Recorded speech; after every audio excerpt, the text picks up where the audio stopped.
to the God Conclusion. I'm your host, John Leonard.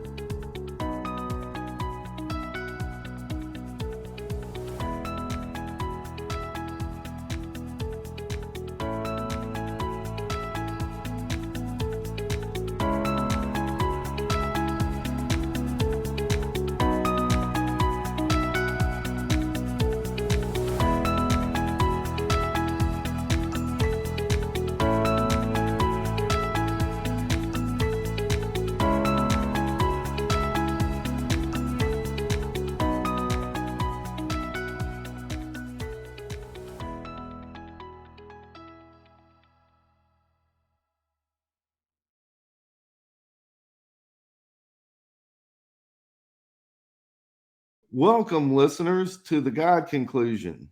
Today, our guest is Timon Robins, who's with Betel, UK, which is a Christian organization which helps drug addicted and homeless people in the UK get their lives together and find a Christian foundation for their future.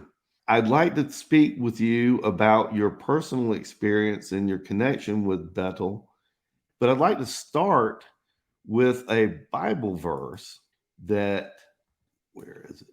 It's Romans 8:28. And we know all things work together for good to them that love God, to them who are called according to his purpose. Now, I have a confession to make. Originally, Timon was not my first choice of guest. He's been a very gracious substitute. I was trying to get a couple of people that are connected to my book in particular and things that I've written in there. I put out a call on the Facebook page to ask for people that might be a guest. And what I've discovered, the reason I quoted that verse, you are the perfect guest for me to speak with today. I didn't realize it, but you're the one I needed to talk with. And I'm going to tell you why I say that later, but first let's get your story. That's great. Thanks for having me on the podcast. I'm very grateful. And I think it was a divine, quote unquote, accident that I came across your Facebook page. It was very interesting. I think it was from another Facebook group. Someone had shared a post by one of your previous guests, the Faithiest Atheist. Oh, yes. And someone had posted one of his posts on, I think it was like a Christian apologetics spoof group, really, I think it was, if I remember right. And then I saw your profile, clicked on it and read down, and then I saw that you were looking for a guest. And I've just done some TV and some radio stuff, which is around the subject of the work that we do in Betel. Now, to go back to my story, like, I'm based here in the UK. I was born just outside Manchester. I'm 58 years old. For 27 years of my adult life, I was hooked on drugs, and for 20 of those years, I was a mainline heroin addict and I'm a drug dealer. That was my background. I was into music, that kind of thing. I've been to prison a couple of times, been to psychiatric hospitals, trying to get free from my addiction. So I was mainlining heroin, crack cocaine for 20 years of my life. I was brought up an atheist. My mum was an atheist. My dad was an atheist. And I followed suit by default, really. But I remember my grandma was a very devout Christian, and she prayed every day. She actually wore holes in the floor where she knelt to pray every day. We didn't know that until she passed away, and then we lifted the carpet up in our house, and she'd worn 2 holes in the floorboards where she knelt every day. And she said, "I pray for you every day. I pray for you every day." And I was like, yeah, great. I thought all grandmas do that. Brilliant. Thanks very much. But as my life, I say progressed, but it degenerated. My parents split up at an early age. My dad was quite wealthy, so I went to some different boarding schools. I had lots of education opportunities that not a lot of people get, but I squandered all the opportunities because I was so heavily involved in crime and drugs and just lifestyle that it just sent me off the track. So by the time I was 16, I was in prison, and then I was dealing drugs just in the music scene. But by the age of 21, I was hooked on heroin and injecting heroin on a daily basis. And that, I could sustain that for a while, but it was a couple of years later that my life had run out of control. And it was at the point where it wasn't fun anymore. And the more it got a grip of me, the more I wanted to try and break free from it. In the meantime, my mum, who was an atheist, wanted nothing to do with any kind of religion, and my sister had both got saved, both came to Christian faith. And then my cousins were getting saved one by one. And I was hating every minute of that. It was like this thing was coming to get me everywhere I would turn. There would be people telling me that Jesus loves you, you need to get saved, you need to be born again. And I wanted absolutely nothing to do with organized religion at all. I saw it as something very oppressive. I blamed a lot of society's problems on religion. I was very bitter towards any kind of suggestion that there was a God that you could have a personal relationship with. That was my worldview and my backdrop. And it was very much a live for the moment, because tomorrow you'd be dead and you turn back to dust, and that's the end of it. That's what so I think I've been involved really in drugs since I was started, like when I was 13. By the time I was 21, like I said, I was heavily addicted to heroin, crack cocaine, and I think it was like about 5 years later, my mum kept introducing me to people from church, and she'd bring them, if I was staying at her, she'd bring them back, and I'd basically have them for breakfast if they came around the house trying to share their faith. And one day I was at a particularly low ebb, and my mum brought this guy back from church, and this guy walked in the room, and I thought, oh, here we go again, another happy clappy, another Christian that wants to spread the word. And I was very bitter, very twisted. And this guy walked in the room, and he lit the room up when he walked in, and it really took me aback. And I looked at this guy, and this guy like literally shone and had something about him. And when he started talking to me, he talked to me in my own language. And I found out that he'd been a heroin addict himself, and he'd come to faith. And he told me about how his life had completely transformed. He had all the trappings of a good life. He had a successful business. He was married. He had kids. He had a nice car parked outside. But I think the thing that really caught my attention was there was something that had happened on the inside of him that I could not look at that person and join the two together, that he used to be an addict. He was an orphan and an addict living on the streets of London, homeless, addicted. And putting those two things together was very, very powerful, I think. It was a turning point, because he said to me, do you want me to pray for you? Can I pray for you? And I was like, at that point, I was like, in my life, I was like, well, I'm willing to give anything a try, because anything is better than what I'm living and what I'm experiencing right now. So he said, would you like to invite Jesus into your life? And I don't know about that. I had so many ups and preconceived ideas about religion at that point.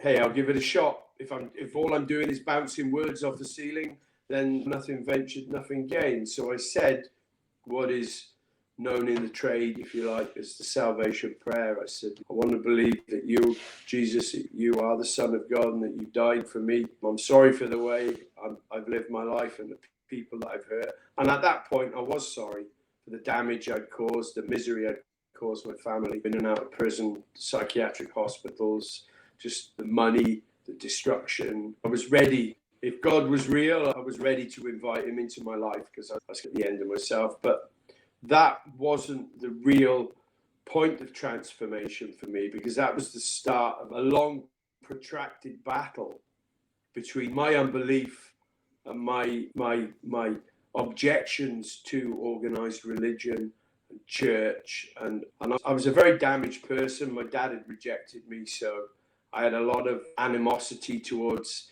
anyone that kind of resembled an authority figure in my life. I was very mistrusting of any authority. And that was the start of a 15-year tug of war between me and God, because I would enroll in a Christian rehab program. I'd go there, I'd say the prayers, and then I'd do okay. I would get better, I'd put weight on, I'd behave a bit better. And then usually it would be a couple of months and I'd think, I'm off to do my own thing now. And I would say a prayer along the lines of, thanks, God. Thanks for sorting my life out. And I'm really grateful to you for that. But I'll see you later. I'll take it from here now. And I'd go off. And pretty soon after that, I'd be back in my addiction again. And that happened. That went round in circles for 15 years. It was like, I call it my kind of Exodus wilderness years, where I was like the children of Israel. They'd cry out to be saved. They'd be in a mess. They'd cry out to be saved.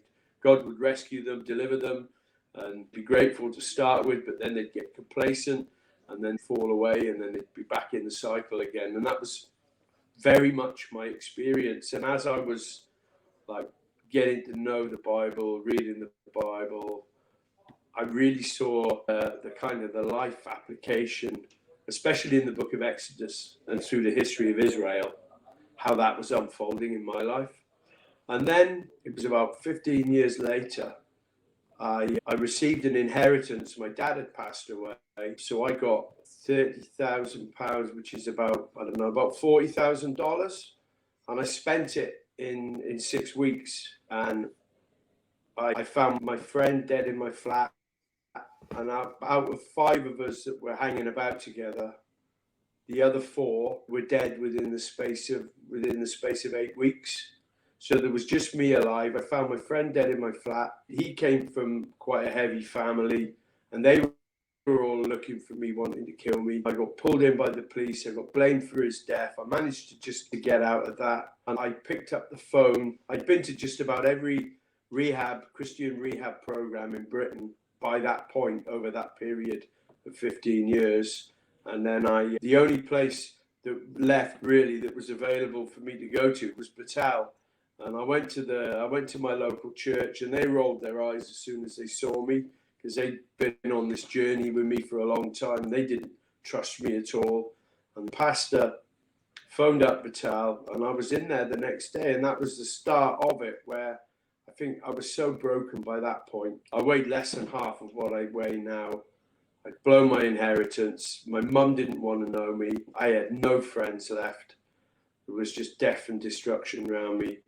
And that was the point, I think, of brokenness in my life, where I actually got on my knees and I said to God, if you can do anything with what is left of my life, then I will surrender to you. And this time, I won't walk away. And really, that was the point where things really changed in my heart, in my life, and in my heart. That was 16 and a half years ago now. And I didn't think I would stay in Betel for 16 days, let alone 16 months, 16 and a half years now. I'm still with the organization. So I'm head of pastoral care for the men in our Birmingham headquarters. So we can hold up to about 65 guys. We've currently got about 40 at the moment. And I help guys come through what I've been through. And that's where I am. I've married an American missionary from Iowa, very happily married for the last 11 and a half years. She's great.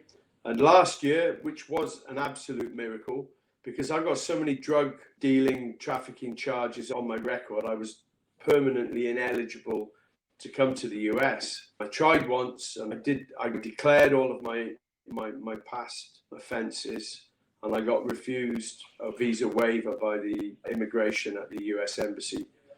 And then that was 8 years ago, just over 8 years ago now. And I waited a good few years, and I resubmitted another application. I had loads of people backing me up. And this time they gave me a visa to go and see my in-laws in Iowa and to go and speak around churches in America. And they let me in. But not only did they give me like the allowed permission to go for the duration of the visit, they gave me a 5-year visa, and I can come to America for six months at a time, and I'm allowed to work as well when I go there, which is, that for me, that was like the parting of the Red Sea for me. That was because I had immigration lawyers tell me that it's absolutely impossible for you to get into the United States. It's just not going to happen. So that was that, and I could go on. I'll let you ask me some questions, I think, but I hope that gives a bit of a background on my journey.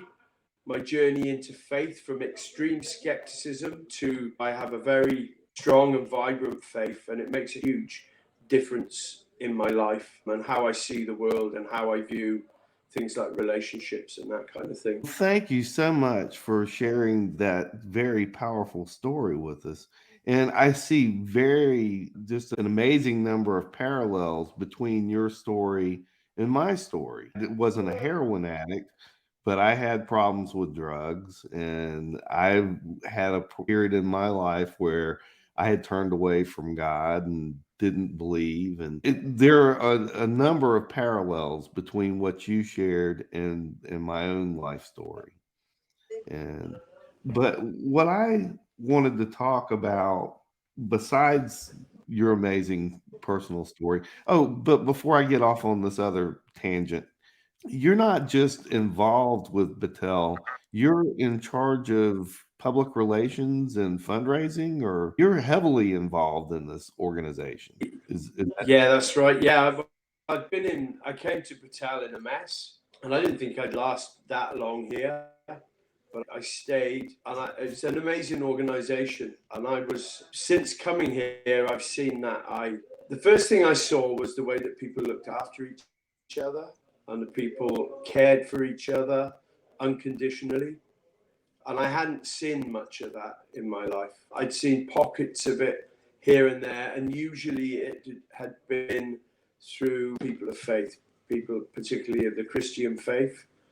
So that's what kept me coming back after all of the different relapses. But with Battelle, I got there and I saw that people who were formerly addicts were running businesses, they were running houses, looking after people in positions of responsibility, people who were living very productive lives, very exciting lives as well. And that's what kind of hooked me with Battelle, is that I saw not just an opportunity to do lots of cool stuff, but an opportunity to be part of other people's journey and see other people getting transformed through the power of the gospel. And I think that was the difference, because I'd done a number of rehab programs and methodologies, and all that those programs were able to offer you was, I look at it as a day-by-day, knife-edge sobriety, where you take life day by day and you live in this siege mentality where you even affirm that I'm a drug addict and I always will be a drug addict, but today I'm not going to use. And I couldn't get my head around that. And that was the difference between what I saw in people whose lives had genuinely been transformed through their own personal faith journeys. And that's what I knew that I needed. So that's why I stuck around in Battelle. I'd been there a year. Became a junior leader. I was second in charge in a house of 20 guys.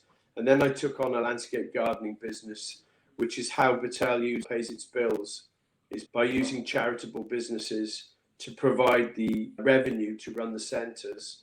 And guys work in the businesses voluntarily to pay for their own recovery. So we don't have any government funding, or we don't rely on people's parents to foot the bill for their recovery. So what that does is that you learn job, employment and life skills within the businesses, and also it's a vehicle for Christian discipleship as well, where you learn good character qualities, and also you're paying for your own recovery. So it means that you're more invested in your recovery, and it means more to you when you're working for it, and it produces a lot of other good stuff. There's a sense of fellowship, a sense of common purpose, and a lot of stuff like that. Yeah, so I've run a number of businesses. I fully qualified as a tree surgeon, so I'd done a lot of tree climbing, run that as a business, and I also ran a house clearance business.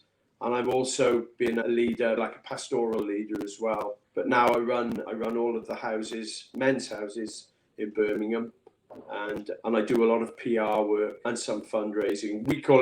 We tend to call it friend raising rather than fundraising, because it's all about relationship. You had mentioned earlier a new project that's just now starting in, I want to say, Indiana, or That's in Virginia Beach. Virginia Beach. Tell us about that. But Battelle USA is starting up in Virginia Beach. We used to have, quite a few years ago, we used to have a center in New York, but that model, it was very expensive to maintain the project, and the kind of people that tended to use the charity, use the service, weren't really the kind of people that we were aiming to get to.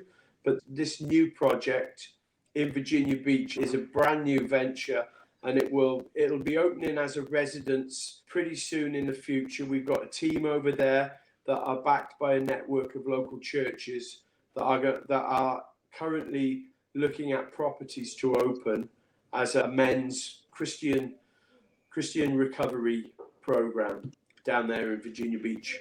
If people wanted to donate to this service, how would they do that? That would be if you go on the website. It's Betel BETEL USA.org, and that should get you through to the charity. Or if they wanted to contribute in any way, that would be absolutely fantastic. And if you struggle to get through that, then if you get in touch with me, I could put you in touch with the people that are running it. That sounds good.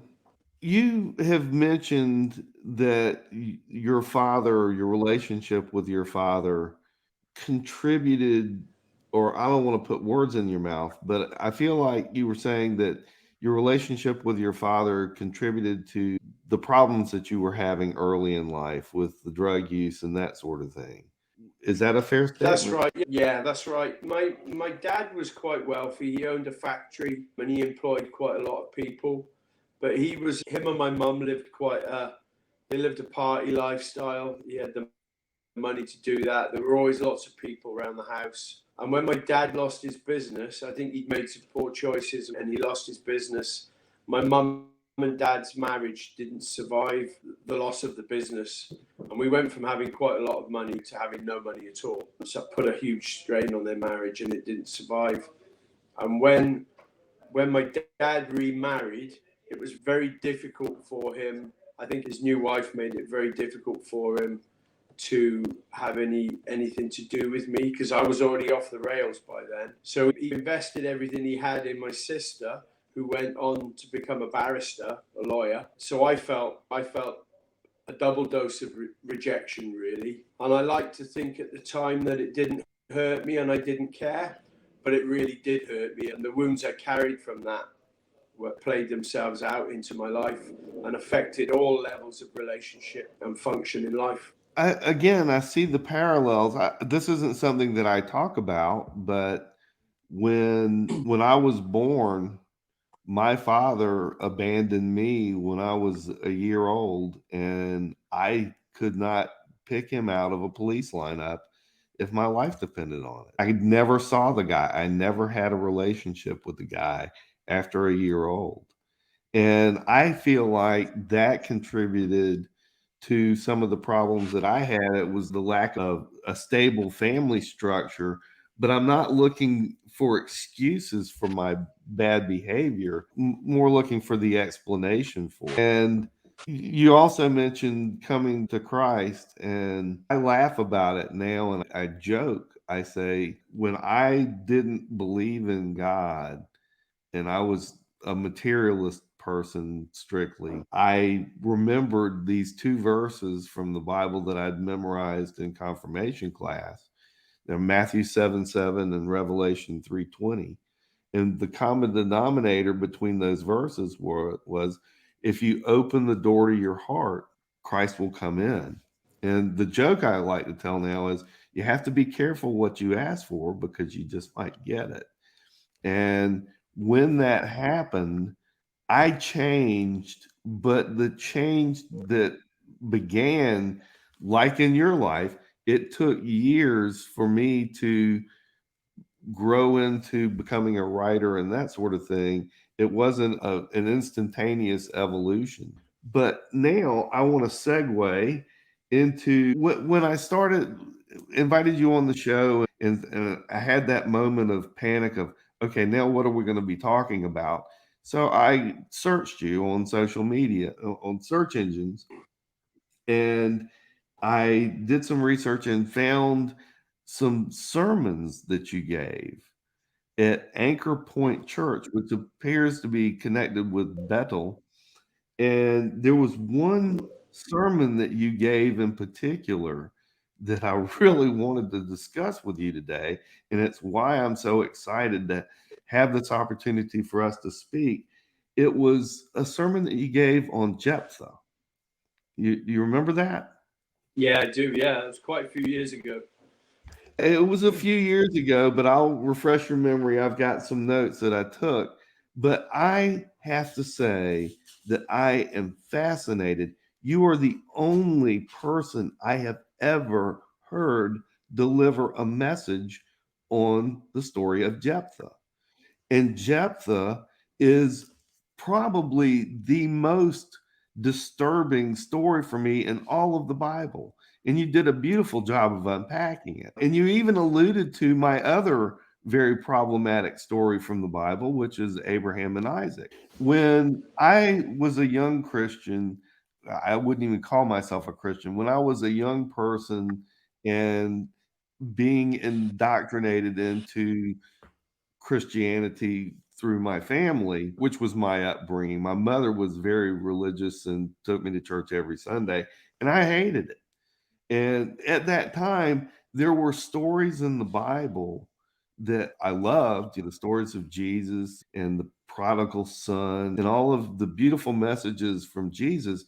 But when you got into the Old Testament, there were stories that really and truly disturbed me.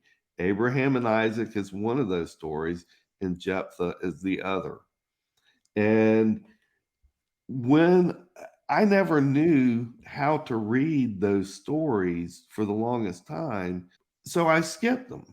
I just avoided them. I cherry picked through the Bible and only picked the parts that I liked reading. And then I quit reading the Bible completely for a while. But when I came back to faith, I still had that aversion to these stories. And it wasn't until I did not just a Bible reading, but I was doing a study of Genesis chapter by chapter with a good friend of mine.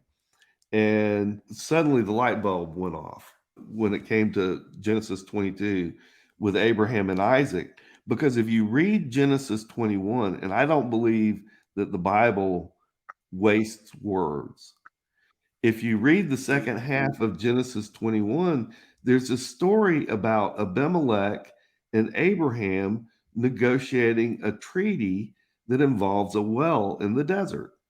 And the description of it's pretty innocuous.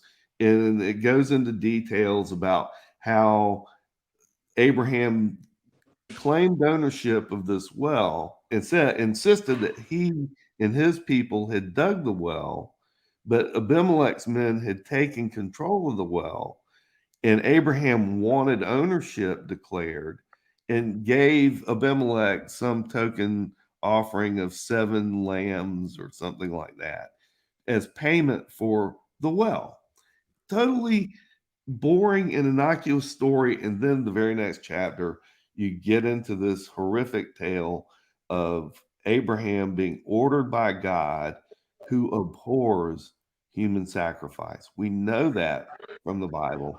He orders Abraham to sacrifice his son, which is completely contradictory to the nature of God as I know and love him. And for the longest time, I couldn't reconcile that story in my head until I did the Genesis 21 Bible study. And then the very next week, jumped into Genesis 22, and the light bulb went off. And I said, what makes that story make sense and it can be literally true is if Abraham in his dealings with Abimelech had not been honest. If he had used Abimelech's fear of God to his advantage, God would be in the position of needing to confirm that Abraham was worthy of this covenant that he'd made, that all of the future generations of Israel would come from his descendant. So to me, that story made sense in that context. Then I get to your sermon on Jephthah. And like I said, you unpacked it beautifully and you came up with 3 points. You said that God often chooses people who haven't gotten off to the best start in life. And you used the analogy of Winston Churchill and talked about Gallipoli and a lot of the decisions that he had made prior to World War II, which weren't the best decisions. He made bad economic decisions. But when it came to a leader in a time of crisis, very much like Jephthah, Churchill stepped to the forefront and did what needed to be done when nobody else could have done that job. And then you said that God isn't the only one with a plan for your life. And I thought that was brilliant. Satan also has a plan, but his plan is to kill, steal, and destroy. Then there's no compromise with Satan. And again, you're a guy who was a drug addict, was the person who, quite frankly, if I was walking by on the street when you were in that state, I would have averted my eyes from you. I wouldn't have looked at you with love. I would have turned away. And this message is coming from you. And then the third thing that you said, that we use scripture to test scripture, and that Jephthah is no, I can't read my own handwriting, but you said God is good, God is love, and God did not command Jephthah to offer his daughter as human sacrifice.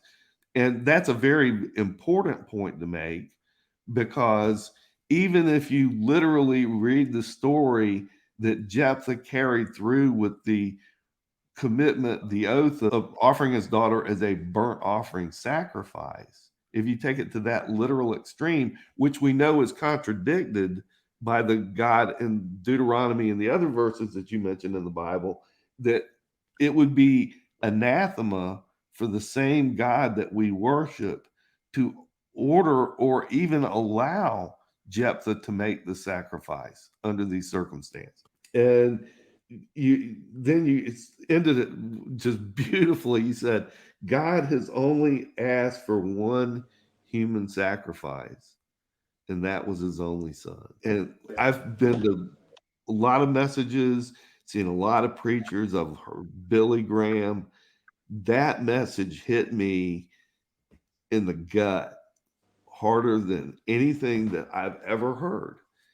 And I just wanted to say thank you for sharing that message with your church, because even 7 years later, it's still resonating with other people that hear it. Wow.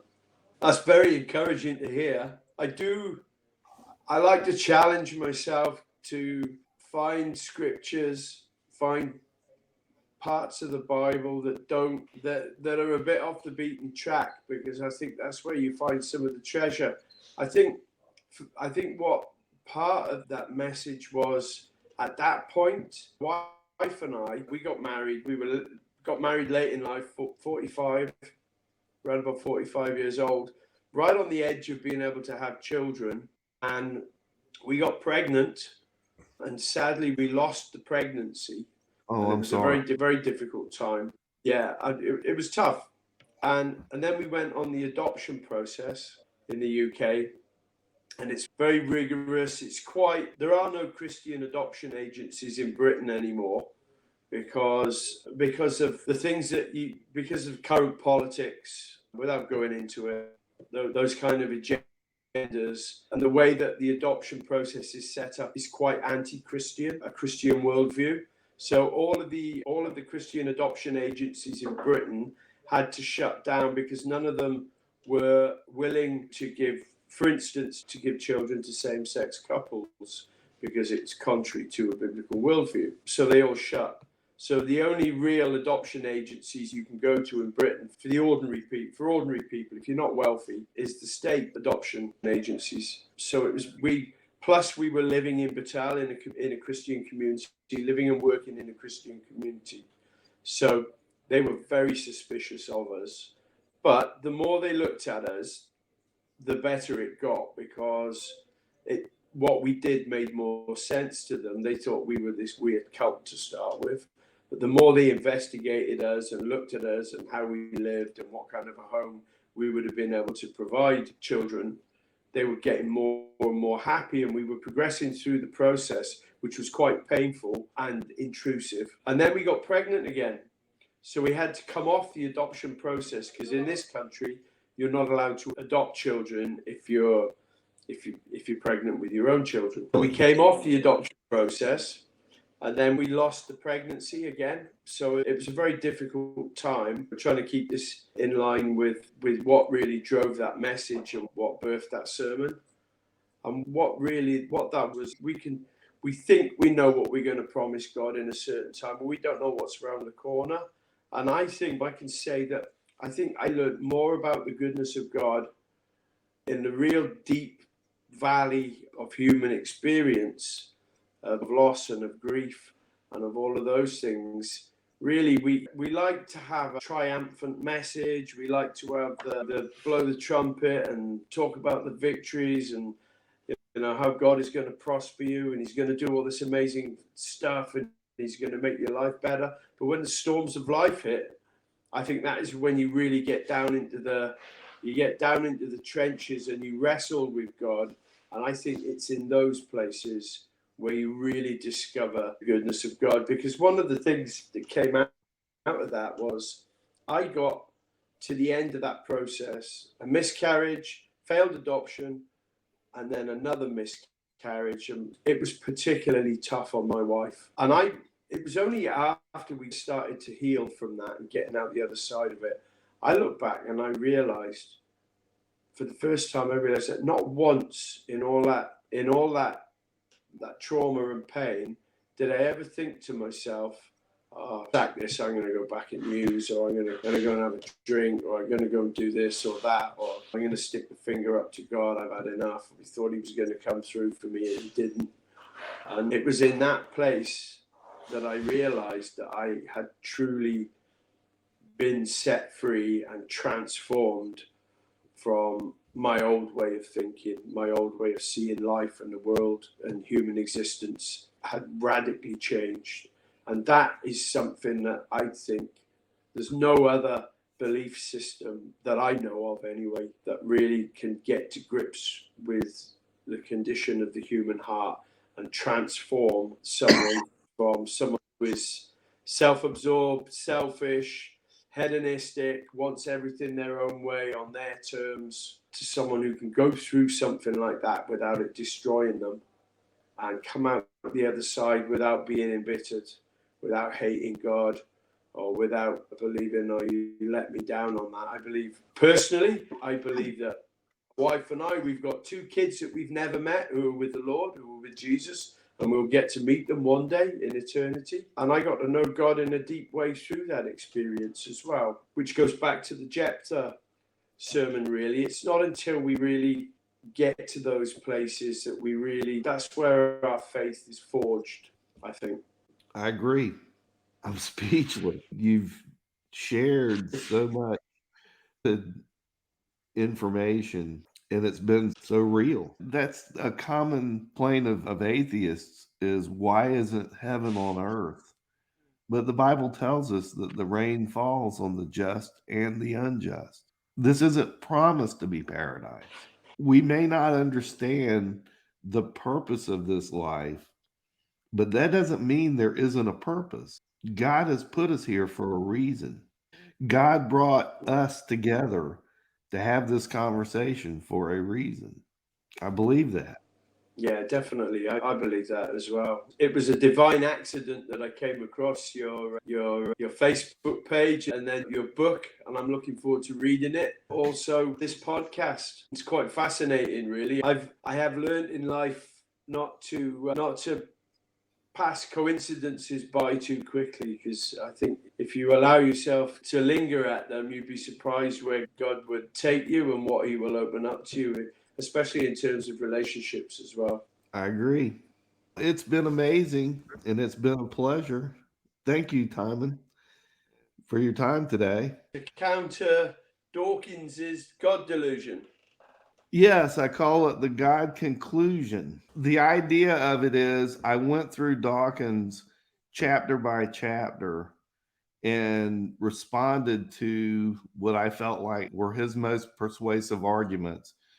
And then after that completed, I have several chapters offering what I view as positive or affirmative evidence that supports the existence of God.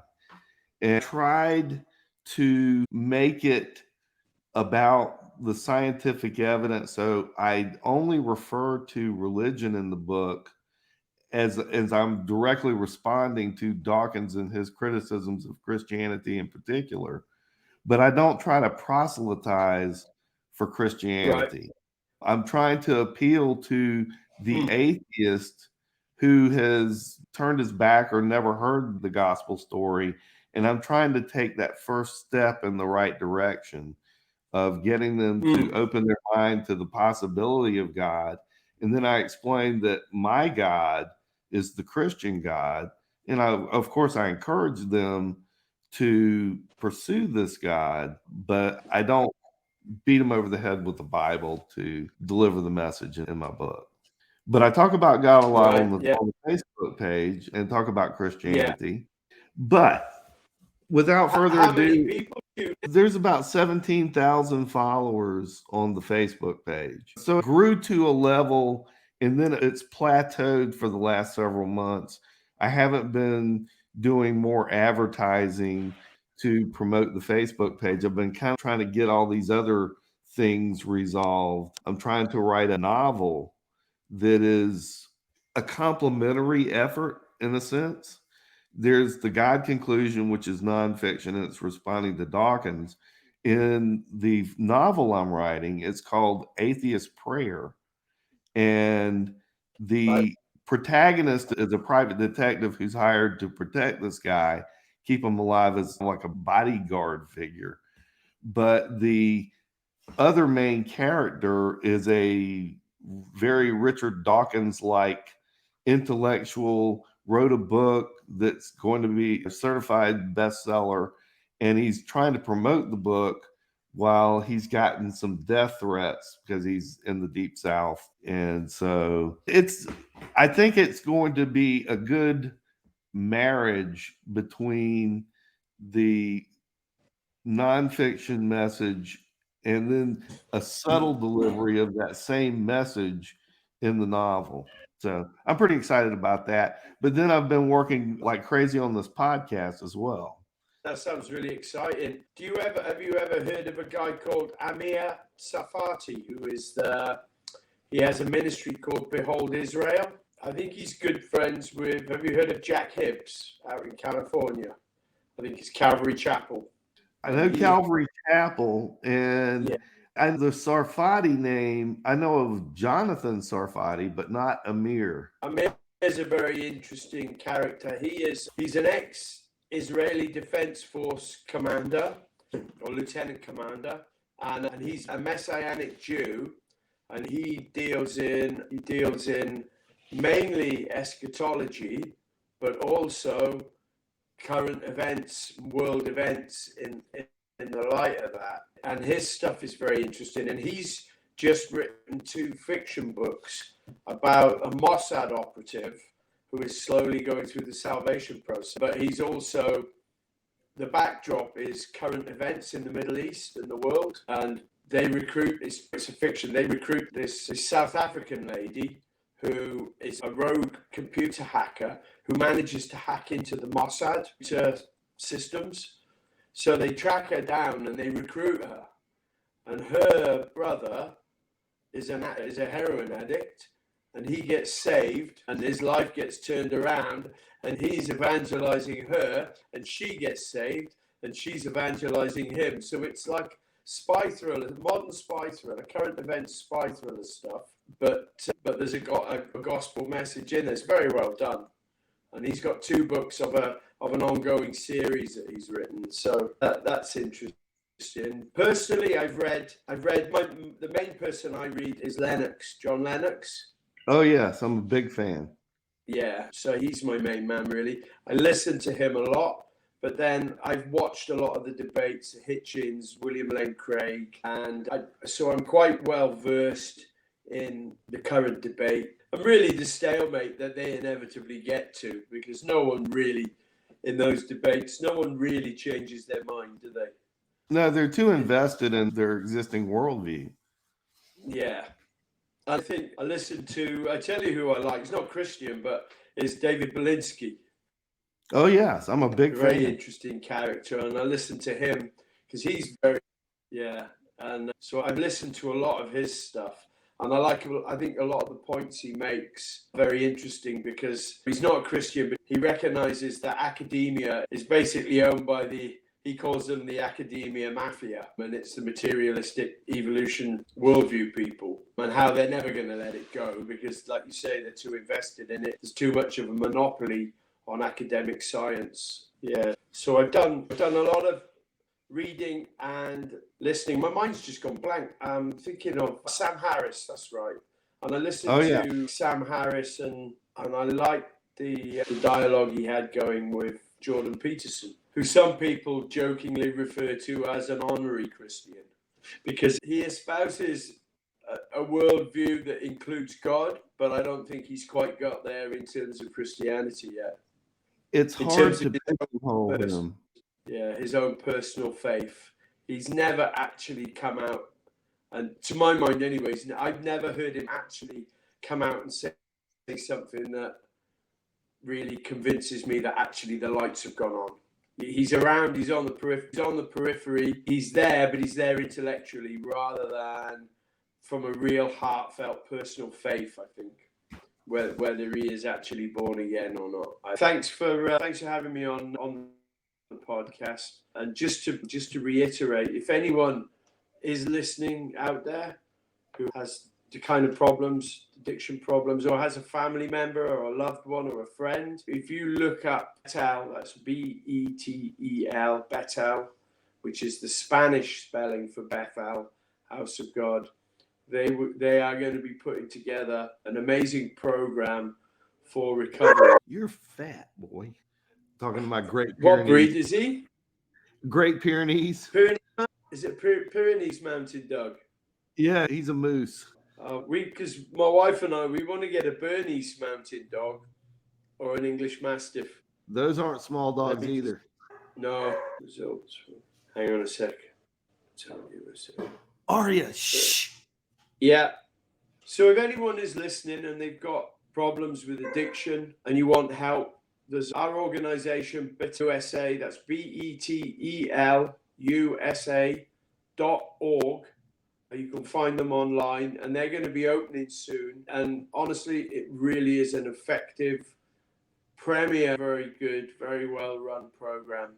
We see a great deal of results. We see a lot of transformed lives. So give it a whirl, or if you want to get involved, want to contribute or whatever, look them up. Thanks. Thank you. And you are an excellent spokesman for the organization. Thanks. All right. You have a great day, and thank you for tolerating my dogs going nuts there at the last minute. I love dogs anyway, so no drama. That's brilliant. Thank you very much for having me on. All right. You take care. Cheers. Thank you. Bye. Bye. Thank you for listening to The God Conclusion. If you like this episode, please consider subscribing to this channel. Join us again next week as we continue to seek truth. Quid est veritas.